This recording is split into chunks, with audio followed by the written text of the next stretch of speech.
नमस्कार, मैं हूं आयुष और आप देख रहे हैं भारत तक का खास शो मित्र देश।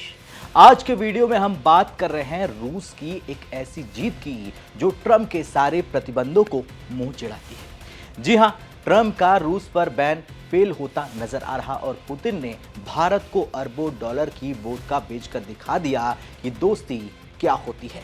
बता दें, अमेरिका में ट्रंप साहब चुनाव जीतकर आए थे और सबसे पहले उन्होंने रूस पर हमला बोल दिया। नए नए आर्थिक प्रतिबंध, तेल पर प्रतिबंध लगा दिए और इतना ही नहीं, लुकोइल और रोसनेफ्ट जैसे बड़े प्लेयर्स दबाव में आ गए। भारत को भी धमकाया कि अगर भारत रूस से सस्ता ऑयल खरीदेगा तो भारत के एक्सपोर्ट पर 100 से 500% तक टैरिफ लगा देंगे। ट्रंप सरकार ने तो यहां तक कह दिया था कि बहुत अन्यायपूर्ण, भारत और चीन पुतिन को युद्ध मशीन को इंजन दे रहे हैं। लेकिन पुतिन ने चुपचाप नहीं बल्कि स्मार्टली जवाब दिया। भारत जैसे मित्र देश में अपनी वोडका, जिन, विस्की और स्पिरिट्स की बिक्री को आसमान छूने दिया। जनवरी से अक्टूबर 2025 तक रूस ने भारत को लगभग 520 टन स्पिरिट्स एक्सपोर्ट किए। कुल वैल्यू $9 लाख और पिछले साल की तुलना में और वैल्यू में 4 गुना। वोडका अकेले $7,60,000 की, मतलब कुल एक्सपोर्ट का 80% से ज्यादा वोडका ने ही संभाल लिया। अब ट्रंप का बैन पूरी तरह फेल नजर आ रहा। पुतिन ने भारत को अरबों डॉलर की वोडका बेच दी। कम से कम ग्रोथ की स्पीड इतनी तेज थी कि अगर यही रफ्तार रही तो जल्द ही करोड़ों अरबों की तरफ बढ़ जाएगी। अब सिर्फ वोडका की खबर तो है ही, लेकिन इसके साथ ही ये जियोपॉलिटिक्स का मास्टर क्लास है, जहां रूस ने दुनिया को दिखा दिया, ट्रंप को दिखा दिया, बता दिया कि प्रतिबंध पेपर पर रह जाते हैं जब दोस्ती असली होती है। अब जरा हम आंकड़ों की बात करेंगे, क्योंकि बिना फैक्ट के कोई खबर पूरी नहीं होती है। अब रूसी कृषि मंत्रालय के तहत आने वाले federal centre for agriculture export development यानी कि एग्रोस्पोर्ट ने दिसंबर 2025 में अपनी रिपोर्ट जारी कर दी और रूसी अखबारों ने इसे डिटेल में कवर भी कर लिया। उनके अनुसार जनवरी से अक्टूबर 2025 में रूस से भारत को स्पिरिट्स का एक्सपोर्ट हुआ 520 टन। ये स्पिरिट्स में क्या क्या होते हैं ये जान लीजिए। मुख्य रूप से वोडका, लेकिन साथ ही जिन, विस्की और लिक्योर और दूसरे अलग अलग अल्कोहल। कुल वैल्यू $9 लाख। अब पिछले साल की तुलना में क्या बदलाव आया ये भी जान लीजिए। अब पिछले के पिछले साल यानी कि 2024 के जनवरी से अक्टूबर में रूस ने भारत को स्पिरिट्स एक्सपोर्ट किए थे लगभग 173 टन और वैल्यू थी करीब $2,25,000। लेकिन फिर 2025 में वॉल्यूम बढ़कर 520 टन हो गया, मतलब 3 गुना बढ़ोतरी। वैल्यू भी $9 लाख पहुंच गई, यानी 4 गुना। अब वोडका की बात करें तो 2024 में ये करीब $1,90,000 की थी और साल 2025 में $7,60,000, लगभग 4 गुना ग्रोथ। और भारत का रैंक, पहले रूसी स्पिरिट्स के इंपोर्ट्स में भारत काफी नीचे था, लेकिन अब 14वें नंबर पर पहुंच गया है। अब कुल रूसी एक्सपोर्ट का सिर्फ 1.3% वॉल्यूम और 1.4 से 1.5% वैल्यू भारत में जाता है, लेकिन ग्रोथ रेट में भारत नंबर 1 है। ये सबसे बड़ी बात है। एग्रो एक्सपोर्ट की रिपोर्ट में साफ लिखा है कि भारत सबसे महत्वपूर्ण विकासशील बाजार है सभी इंपोर्टिंग देशों में। अब ये जान लीजिए कि अन्य बड़े इंपोर्टर्स कौन कौन से हैं। दरअसल ज्यादातर रूस के पड़ोसी देश हैं, जैसे कि कजाकिस्तान, जॉर्जिया, चीन, अजरबैजान, आर्मेनिया और बेलारूस।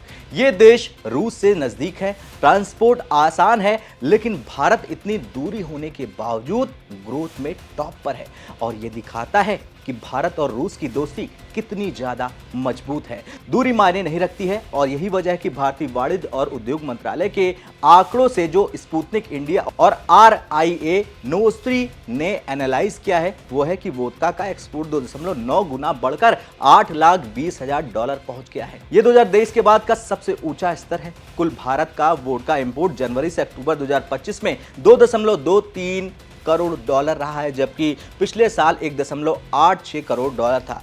प्रमुख सप्लायर में स्वीडन $7.8 मिलियन, फ्रांस $5.4 मिलियन और सिंगापुर $3.2 मिलियन, UAE $1.8 मिलियन और कई और देश शामिल थे। अब रूस छठे स्थान पर है, लेकिन ग्रोथ में सबसे आगे निकल गया है। पिछले साल $30,000, इस साल $1,30,000, 4 गुना से ज्यादा की ग्रोथ। मतलब रूसी कंपनियां अब भारत में पूरा पैकेज दे रही हैं, वोडका से लेकर जिन तक सब कुछ।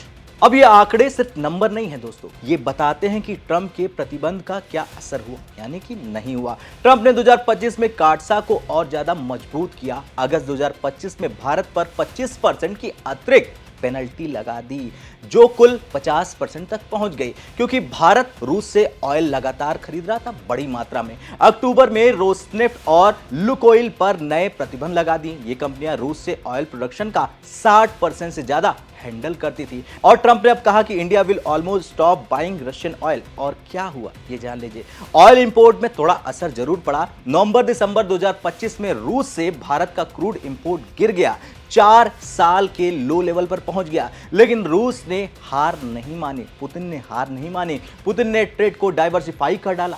ऑयल पर दबाव है तो कोई बात नहीं है। रूस ने क्या किया, spirit, agriculture product, machinery, chemicals और दूसरे सेक्टर्स में फोकस कर डाला। अब भारत रूस का कुल ट्रेड पहले से ही 65 से 70 बिलियन डॉलर पार कर चुका है और टारगेट 2030 तक 100 बिलियन डॉलर का है। ऑयल इसमें 35 से 40%, डिफेंस 20%, न्यूक्लियर एनर्जी 10% और अब वोदका जैसे स्पिरिट्स छोटे सेक्टर भी ऐड हो रहे हैं। अब सवाल यह कि रूस से क्यों बढ़ रही है ये डिमांड। आइए ब्रेक डाउन करते हैं। पहला पॉइंट है, भारत का अल्कोहल मार्केट दुनिया का सबसे बड़ा और सबसे तेज बाजार है। भारत की जनसंख्या के 65% से ज्यादा युवा है, 35 साल से कम उम्र के हैं, मिडिल क्लास बढ़ रहे हैं और डिस्पोजेबल इनकम ज्यादा हो रही है। पार्टी कल्चर, बार, क्लब, होम पार्टी सब कुछ बढ़ रहे हैं। प्रीमियम स्पिरिट्स की डिमांड स्काई हाई है। अब दूसरे पॉइंट की बात करेंगे जो कि है रूसी वोदका की क्वालिटी। रूसी वोदका जो दुनिया में बेस्ट माना जाता है, ये प्योर ग्रेन या फिर पोटैटो से बनती है, ट्रिपल डिस्टिल्ड होती है जिससे स्मूथ फ्लेवर मिलता है, कोई हार्श टेस्ट नहीं। ब्रांड जैसे कि रशियन स्टैंडर्ड, क्लासिक और अफोर्डेबल बेलुगा। प्रीमियम और लग्जरी में आता है आपका, कई और आते हैं, ये बहुत है, ये सब अब भारत में उपलब्ध हैं, ग्रीन मार्क हो या फिर कोई और भी। अब तीसरे पॉइंट पर जाते हैं, प्राइस एडवांटेज। वेस्टर्न ब्रांड जैसे कि कई आते हैं, उनका नाम मैं नहीं ले सकता हूं, वो काफ़ी महंगे होते हैं। रूसी वोदका सस्ती है लेकिन क्वालिटी में थोड़ा सा असर है, कम है। अब प्रतिबंध की वजह से रूस को नए मार्केट चाहिए तो वे डिस्काउंट और प्रमोशन दे रहे हैं, भारत को लगातार दे रहे हैं। चौथा है मार्केटिंग स्ट्रेटजी। रूसी कंपनियां अब भारत में लोकल डिस्ट्रीब्यूटर्स के साथ पार्टनरशिप करने उतर चुकी हैं, जैसे कि दिल्ली, मुंबई, बेंगलोर, गोवा के बार और रेस्टोरेंट्स में स्पेशल इवेंट्स, टेस्टिंग सेशंस दिए जा रहे हैं। अब पांचवें पॉइंट की बात करें तो पांचवा पॉइंट है जियोपॉलिटिकल फैक्टर। यूरोप और अमेरिका ने क्या किया कि रूसी अल्कोहल पर बैन लगा दिया या फिर उसको रिस्ट्रिक्टेड कर दिया। जैसे कि ईयू में रूसी वोदका इंपोर्ट पर टैक्स को ही बढ़ा डाला गया। रूस को नए बाजार जरूर चाहिए थे, विकल्प चाहिए थे और ऐसे में भारत जैसे ब्रिक्स पार्टनर परफेक्ट है रूस के लिए। भारत रूबल में ट्रेड कर रहा है रूस के साथ, जो प्रतिबंध को बाईपास करता है। अब ये मजाक नहीं है दोस्तों, असल में भारत रूस की दोस्ती की जड़ें काफी गहरी है। 1971 याद कर लीजिए, 1971 की जंग में रूस ने भारत का साथ दिया था खुलकर, यहां तक कि यूएन में वीटो पावर भी वहां पर रूस ने सपोर्ट किया था वीटो पावर के साथ। अब 2025 में जब ट्रंप प्रतिबंध लगा रहे हैं, भारत रूस से ऑयल लेता रहा है। S-400 missile system, AK-203 rifles, nuclear plant सब कुछ चल रहे हैं। अब स्पिरिट्स जैसे छोटे सेक्टर में भी सपोर्ट देकर भारत बैलेंस ट्रेड बना रहा है। खैर कुल मिलाकर अगर ये ग्रोथ ऐसे ही जारी रही तो साल 2026 जो आ चुका है उसमें रूस से स्पिरिट एक्सपोर्ट 2 से 3 मिलियन डॉलर तक पहुंच जाएगा। भारत का alcohol market 50 billion plus dollar का है। रूस का शेयर 1 से 5% तक जा सकता है। अब ब्रिक्स समिट में ये टॉपिक जरूर उठेगा कि रूस भारत ट्रेड में नया अध्याय ऑयल से वोदका तक पड़ चुका है। अब मैं आपसे सवाल करता हूं, आपको क्या लगता है, क्या भारत रूस की यारी अमेरिका पर भारी है? हाँ या ना में कमेंट कर अपनी राय जरूर दें।